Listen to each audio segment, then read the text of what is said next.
Hello and welcome to the next installment of Warner Criminal Defense Group's Right Side of the Law series. My name is Ryan Grondzik. I'm a partner in our White Collar Criminal Defense Group.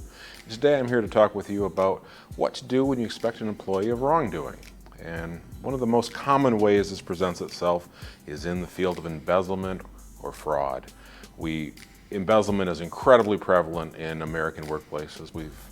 Statistics have shown that 95% of employers at some point have to deal with issues of embezzlement. So this is an almost universal experience that comes up more than you might think. So what do you do when you expect an employee of wrongdoing?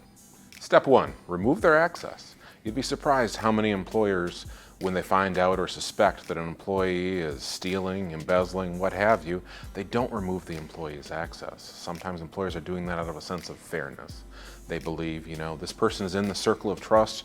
We don't want to, shut them out. We don't want to ice them out until we can prove that they've done something wrong, but you don't have to prove it.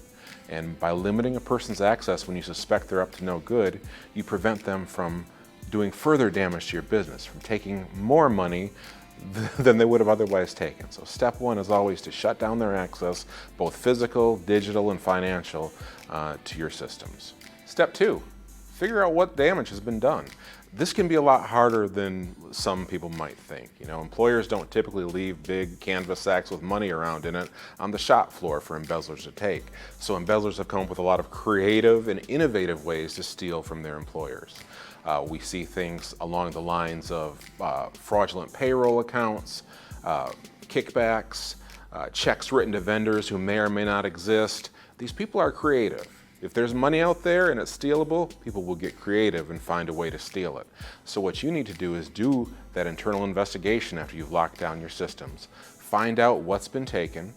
If necessary, hire a forensic accountant, because there are professionals out there, we call them forensic accountants, who will sniff out every dollar that's missing, and they're very good at it because this is what they do for a living.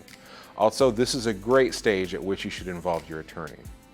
Attorneys, generally speaking, do not like to be brought in at the tail end of an investigation. We like to be brought in up front because attorneys, believe it or not, can offer some credible guidance on what might need to be investigated. So at this stage, I highly recommend you involve your attorney in the investigation process. Step three, get law enforcement involved.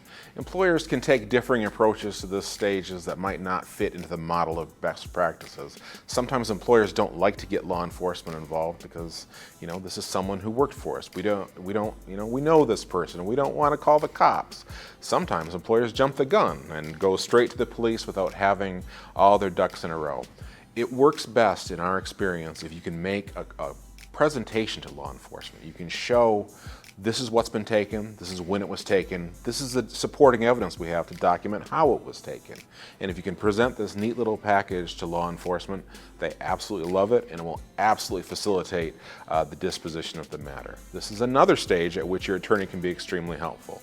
We here at Warner have had a great success with both state and federal law enforcement agencies in packaging up evidence of wrongdoing and delivering it to law enforcement professionals so that they can investigate further. But sometimes you'll find out about employee wrongdoing that took place outside of the workplace. Something that has nothing to do with your office. They're not stealing from you. Maybe they were involved in an assault. Maybe they've been involved in some fraud outside of the workplace. What do you do then? Here are a couple ground rules for best practices on how to proceed there.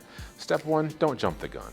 When someone's been accused of a crime or is even being investigated by the police for a crime, it doesn't mean they're guilty. So take your time. Figure out what's going on before you move. And that segues nicely into step two, figure out what's going on. Conduct an internal investigation, tag in legal counsel if necessary, tag in your HR, figure out what the employee was up to and how it affects your business. If it's a crime of moral turpitude, such as fraud, that may affect our ability to ever trust this employee again or ever work with them again, sometimes we have to take that seriously as employers, even if it didn't happen in the workplace.